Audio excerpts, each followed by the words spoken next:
Welcome back to another episode of the Miami Heat Roundtable. I'm your host, Amir.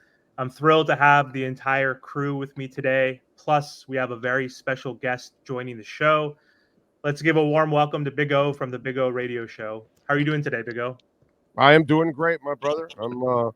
I'm hoping that the Heat recover quickly here, like kind of I did from my ankle surgery. So let's go. Let's snap from this regular season funk. Yeah, I'm glad. Hopefully, you are feeling better, and thanks for joining. We're really excited to chat. And so we know the Miami Heat wrapped up their regular season on Sunday, finished with a 46-36 record, landing them in eighth seed, and we're back again in the play-in tournament. Yippee! So we have a crucial game on Wednesday against the Sixers in Philly. But before we dive into your thoughts on the upcoming game, Big O, I want to Mhm. address a pressing question aside from injuries this season. Who do you think bears the most responsibility within the Heat, the organization at a whole, for landing back in the play-in tournament? Dude, it's all Jimmy Butler. They can't control him. You know what I mean? You paid him the salary, it's guaranteed. He produces for you in the postseason. He takes you to places none of us expected to be in the last 4 years. None of us expected 3 Eastern Conference Finals. None of us expected 2 NBA Finals. And none of us expected it last year where you coasted through the regular season and you still made it. And then you did it again this year. And so, it's kind of like, I don't know, it's kind of like your buddy or a family member that kind of drinks or does something on the side. And, they got a habit or something and you love them anyways and everything. And they're kind of responsible, but they kind of have their faults. You know what I'm saying? So Jimmy has his faults and you bought into it. And really, in the end, I got to say, your responsibility was to find the other star. You failed to find the other star for one reason or another, except for the Dame one. I blame on Dame because he didn't really have the guts to play hardball like Harden, and he would have ended up here. Now he's like a little bitch complaining about being in Milwaukee, and it's like, bro, what did you expect? You went to Milwaukee, so it's a situation unlike anything the Heat have ever been in because it's not Heat like. As much as we used to say Jimmy fits Heat culture, he really doesn't, bro, because Heat culture, I don't care if you're selling tickets. I don't care if you're in the media relations department or you're a coach. I've been around all these people for over 30 years. It is a top-notch organization that works their asses off from beginning to end every single day. And that's been Riley too. And they're kind of in a rut now that they have a player that's kind of coming to the end. He's kind of breaking down. He's running out of gas and he's kind of saving what he has in the tank. And so we're hoping that he's saving it again because that's the only drug that frees us from all of this, that justifies these actions. So you bought it, there's a movie called The Airplane, and there's a scene called Point and Counterpoint. And the guy turns to him and says, Shayna, they bought the tickets. They knew what they were getting into. I say, let them crash. And so they don't crash. They don't crash. And they get to the postseason and it's glorious. So we're all in this whole thing. Like, I'm not happy about these two regular seasons. I kind of think, you're playing with fire and you're going to get burned. And I kind of think they're going to get burned this year. But the dude proves everybody wrong every single time. So I can't blame the organization. I can't blame Riley. I can't blame Spo. I can't blame the players because nobody's going to rattle Jimmy's cage because there's no other superstar. Okay. I covered the Alonzo Mourning teams. You try to pull this shit in the regular season with Alonzo Mourning. You go ahead and try that. Have fun pulling that. You know what I'm saying? It won't happen. And so it's a different demeanor. It's a different leadership. It's a different time. It's the NIL. It's this, it's that. And so Jimmy has earned all of this. He's manufactured himself into a star. That's why he's got to milk this to the end. And he's milking it with commercials and he's milking it by doing all kinds. And you can't blame him. And then you can't also go against him because he comes through for you. So until this act runs dry, we really can't totally bitch and complain because it continues to work. Now, having that culture fester like that, it's completely anti-heat, and it's not good for the young guys, to be quite honest. But again, if the master is going to rise from the ashes again and be the phoenix he's been for the last 4 years, then what could we do, man? What can anybody do? What can Mickey Harrison do? What can Riley do? What can Spo do? Really can't do it. And you've seen Jimmy. Is he really the kind of guy you're going to reach like that? No, dude, he's going to be himself. And it's Jimmy's world. We're just a squirrel trying to get a nut. All right, Bago. So then, with that being said, do you think that Jimmy Butler and the Miami Heat have another run in them? Because this might be the final run, like you said. So, do you think they have another run? No, I don't. No, I don't. I don't. There's no signs of it whatsoever.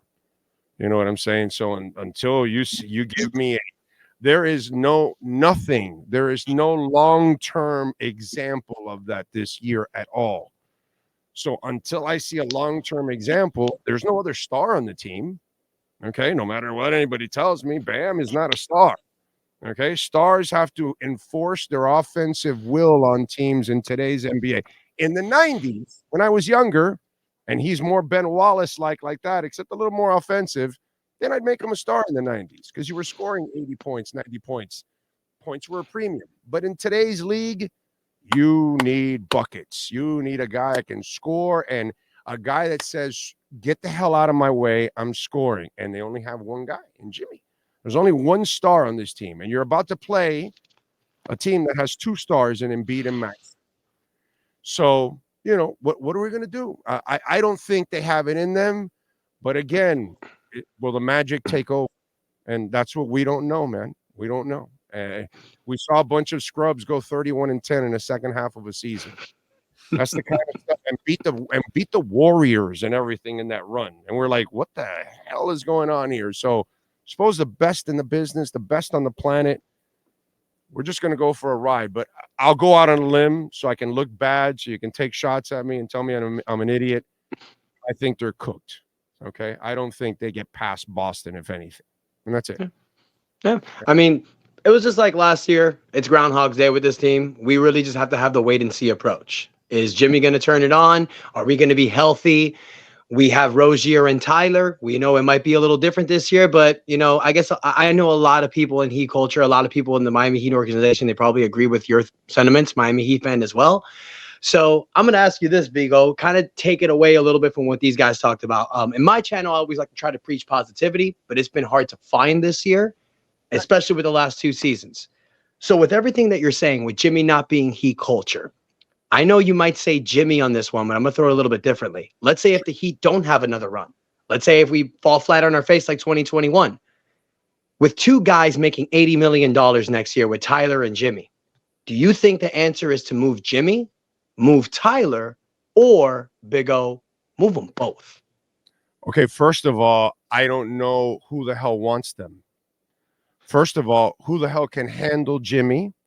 Who's going to pay a guy $50-something million a year for the next 2 years when he does not help you in the standings during the regular season? That's not a good exchange. That's not even money. Mm-hmm. So paying this guy all this money and I have to wait till the post. Well, dude, this is why you're in the play-in every year, because he's not trying. You know, Ira today on the show is telling, well, you know, they've had all these injuries and this and that. And I go, no. They're in the play-in because Jimmy Butler doesn't play 60% of the year. Okay? He might miss 40, and the other 20 that he plays, he really is not showing up. He's just kind of coasting, and you all know that. I'm not lying to anybody here. So that's why you're in the play-in last year. That's why you're in the play-in this year. You know what I mean? So I don't think they have another run in them whatsoever, but I don't think anybody can handle Jimmy. Philly was the one with, you know, and then you think New York with Tibbs. He just got the 2 seed without Jimmy. I'm not sure if they really want Jimmy at this point in time. And Tibbs wants a guy that works hard every single day. So Jalen Brunson's going to carry the load while Jimmy coasts. Is that what's going to happen? That doesn't fly with a veteran team that is not coasting. Those people fought for the second seed all the way to the last minute of the season. Meanwhile, Jimmy Butler didn't care about any minute in the season. You know what I mean? So, and then Tyler, he's so injury prone and so unreliable that why would you trade for Tyler also? And so the Heat have kind of put, man, look, Riley's B game is producing all of this. Think about this. So I'll take Riley's B game over everybody else. Riley hasn't been at his best the last 10 years. They've given away picks. They've signed bad contracts. They've made mistakes. They've made a lot of mistakes in the last 10 years, I will admit. But I'll take this Heat organization every day of the week and twice on Sundays, and I'll deal with it. So I don't think you're going to be able to trade him. I think you're going to have to deal with it. And you got to get through the next 2 years, no extensions whatsoever. And instead of giving Tyler away at 10 cents a dollar, which is what you're going to have to do, then you bring him back and you hope that he can stay together in one piece and build up the. Meanwhile, Nikola, Triple J, start working on those kind of guys. You got another pick coming, you can work on that kind of stuff. You know what I'm saying? So you're better off trying to work on the foundation so you can get to liquidation and then bring in the superstar to go around the foundation that you're working on right now in a couple of years. That's probably, I think, the more realistic way, unless you guys can come up with a team that really can use Jimmy, and you're going to get, what kind of return are you going to get? You know what I mean? And then Tyler also. So if you guys have an idea, shoot. But I don't think it's going to be very easy to move those guys because one's already on the downhill and then the other one is unreliable. Yeah.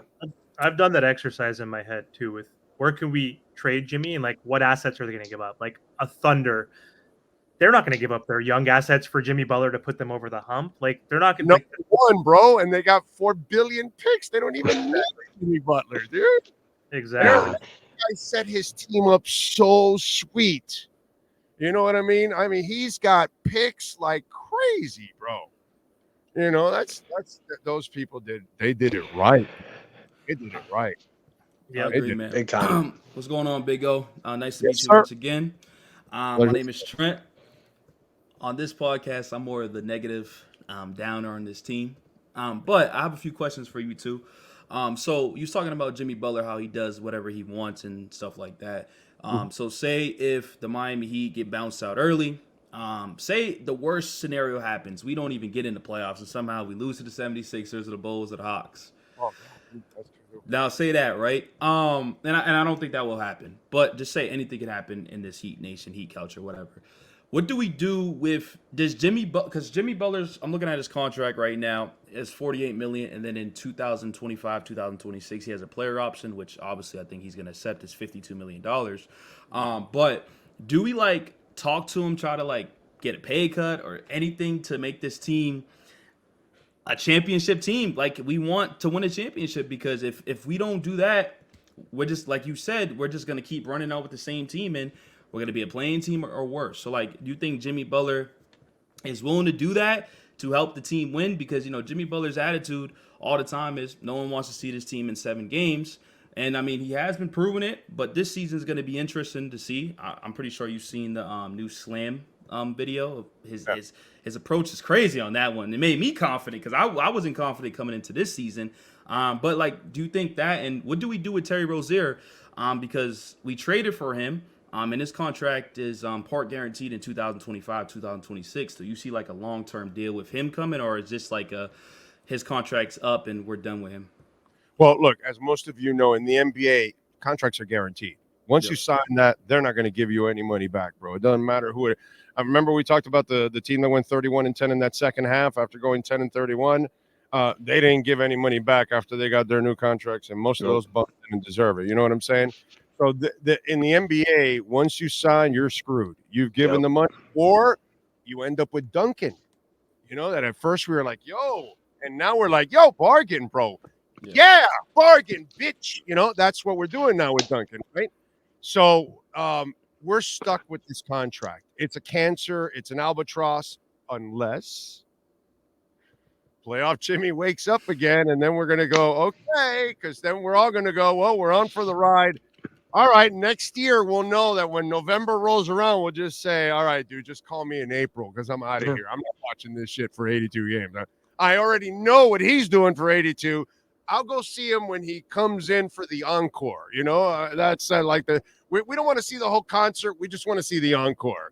We want to see the hit songs on the encore. You know what I'm saying? So I think you're kind of stuck with that salary. I'm going to go the other way with you on Terry Rozier. I know it's a movable contract, but Terry Rozier is the kind of dude that gets better in this system with this coaching staff. And I think he will play his best basketball here for the rest of this year into the playoffs, whatever he plays, like he has lately, by the way. Yeah. And next year, you bring him back. I think Terry will grow with these cats here, actually. And Jimmy can't do shit for you during the year next year. You need some explosiveness. You need some guys that can score, that can get you some buckets. And he can help you in that area at times. I know Terry gets scary at times, but I think he'll get less and less scary here because they will hone his skills and make him a better player like they do most everybody else, that comes here. You know what I'm saying? So I think with Terry, I think there's a future for him here. And because the contract is manageable, why screw that up now? You know what I'm saying? You screw up many other things. Try not to screw this up. Now, if you want to be cheap and you don't want to pay some taxes and all that other crap that's happened in the past, well, then I can't defend that, and it's unacceptable. I never like a billionaire crying cheap. That's a bad look. You and I, that we're just keeping our heads above water every month, we can cry cheap. But billionaires, you're not allowed, bro. Bad look. I mean, we know what Jimmy does in the playoffs, Big O. I just think I've said it before. I think you're hoping that Tyler gives you a healthy playoff run. You're hoping that Tyler balls out because I think this team is great the way they are. We know how Jimmy is annoying in the regular season, but when you bring back Rozier next year, you get a better, a more experienced Jaime Jaquez, Nikola Jovic. If you're able to move Tyler for somebody that can help you better during the regular season, because I know Tyler was supposed to be that guy. Jimmy was going to take all these games off. You were hoping Tyler was going to take the next level. Hey, if he plays more games this season and if he's not fragile, maybe we do have a better record. But I mean, I think this team with Jimmy, we know what we have in Jimmy. I feel like if we're able to get somebody else during the season, during the regular season that can help us get a better standings, we're going to be a nightmare next year. We just got to see where we go, my opinion. Only if Joseph shows up. If him shows up, then you can say, okay, let's go get that other guy and we can get over the top. But if Himmy can't show up now, then you have to say, oh, obituary, time to write it. Because what you cannot do is add to the problem. And you can't bring a star in that then has to carry a broken star and a team, and you'll never get over the hump. Ladies and gentlemen, we've seen the blueprint. You need at least 2 stars, okay? You got cock-blocked by Jordan when you had Zoe and Timmy and all the other guys. That team was loaded enough to challenge for a title, but some dude named Michael Jordan was kind of in the way, and then Olajuwon sticking in his nose in there for a couple seasons. It was tough on everybody, on the Knicks, on the Pacers, on everybody. We saw Shaq and Wade have success, right? They would have won the year before if it wasn't for the thigh and the rib injury. They might have had both those 2 years. So they would have handled the Spurs and they would have handled Detroit. I believe they were. That was that year Shaq actually really played. That year Shaq was a freaking train that MVP. year. He was the diesel that year. The next year, Alonzo Mourning was the better defensive player in the finals. That's the weirdest part of it. So, and then obviously the big 3, where you had multiple stars. So we know what the blueprint is, dude. And dudettes out there, it's all about stars. And there's only one star on this team, and that's been the failure. Going back to the beginning of the conversation, you have failed to add that second star. And this is the reason why you have overachieved, but you continue to run your head into that wall because you can't answer when you have Jovic and Murray because you don't have the Murray or the Jovic, however you want to do it. I don't give a care, whatever. but that's the problem here. So you cannot get stuck with the albatross contract and try to tie yourself to another one. That cannot. That's why I'm saying that if he doesn't show up, you have to make the tough decision of, hey, Jimmy, been a great run. We'll run out these 2 years. We're not going to give you an extension. And you need to try to get yourself rid of Jimmy's contract and then get rid of Tyler one way or another over the next 2 years. Either you do it this offseason or you build some value and you get rid of them down the line, and then you can start to move on and turn the page and go find a future star that you can surround with Jovic, with Jovic and Triple J and all these. Makes sense. So, Big O, before we close out, just give me a quick answer, quick prediction for Wednesday night against the Sixers. Do we got a shot? Who do you think is going to win that game? Well, they got a shot, but you're going to need the role players to become, like ballsy. You know what I'm saying? Obviously, first and foremost, Jimmy has to be the best star on the court out of all three. He's not going to outplay the other two combined, but he's going to have to be the best star out of the three, the most impactful star out of the three. And then the question is, which one of you cats is ready to step up? Do I think they have a chance? Oh, yeah, dude, you got the best coach on the planet. But I think they lose. Philly's been playing really well, and I just haven't seen the track record from the Heat this year. So they're going to have to prove me wrong and show me that, yeah, they can just turn it on. I have a problem with that. I really do.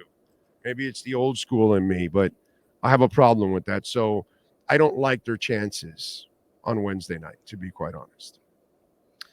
We'll see. We've had a lot of chances to get out of the play-in. What do you guys saying? What do we got? Oh, I think they will. I think this nut up or shut up time. I think the Heat are going to answer the challenge. Okay. How about you, Martel? Tobias Harris over me. I think we'll definitely win it. Here. The delusional person in me says I think we're going to win it. I think Jimmy's going to show up at least for one game. So I'm going to pick the Heat. So I guess it's 3-2 because Trent's going to join me. Yeah. So how I think about it, like you said, 76ers on an 8-game win streak heading into this game. They're 7-3 in their last 10. I told them I think we win, but I'm that's just me being biased. But I think we do lose this game, like straight up, like yeah. What was that again? Yeah, you played both sides there on me. What yeah, because Let the real one come out. Come on. Listen. I'm gonna be biased because I'm a Heat fan for life. I want to win, but that team's tough. Yeah. No. I understand that, Trent. I kind of feel biased too. Born and raised in South Florida, Trent. You kind of get a feeling here, Trent. What's going on? I see. Okay. But can we stop Maxey? They're losing. Fair enough. I'm rocking with Big O then. I'm rocking with Big O. Miami Soul on here, bro. Miami Soul I got here. I covered the Soul. Okay? The Soul. Wow. Except I put a Bitcoin in the middle of the basketball. Right now, Bitcoin's a little bit more important. Oh, that's fine. That's fine. What can I tell you? No, I'm with you, brother. I mean, I love all my local teams to death, but I don't. I got to do the job. And you got to call it, and I'll live and die on the sword. But I have no hope for them this Wednesday. I think they're going to get their asses kicked. So we're going to find out. We're going to see Boston. Let's see. It's going to be interesting. If they get through this, I do think they'll beat the whoever the hell wins. What is it? The Bulls and who else is it? Yeah. So they'll get it done. I'm not worried about that. I think they'll get through that. But after that, Boston will be a tough nut to crack. So we'll see. We can crack it though. Huh? Yeah. But if they lose, at least I think they'll win the second one. At least that's definitely. Yeah, I think they better win the second one. Well, although I shouldn't say that, right? It was Chicago with like 3 minutes left. 3 minutes left. Yeah. 3 minutes left, and we were all, like crapping in our pants here, going, "Yo, honey, get me the Depends." So it was bad, bro. It was bad. So you never know.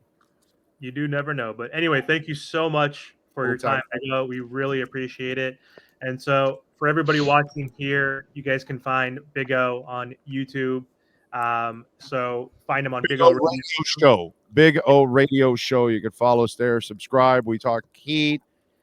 We talk all the local teams. You know, Dolphins, Panthers, Marlins, Inter Miami. You know, so whatever. We kind of cover it all. And Ira Winderman's on with us twice, 4 times a month. So he's always reporting with us. So we have a little fun talking some basketball on the show. That's so awesome. I appreciate you guys as always. Thank you. Thank you, Big O. Take care, Big O. Take care, everyone. Be good.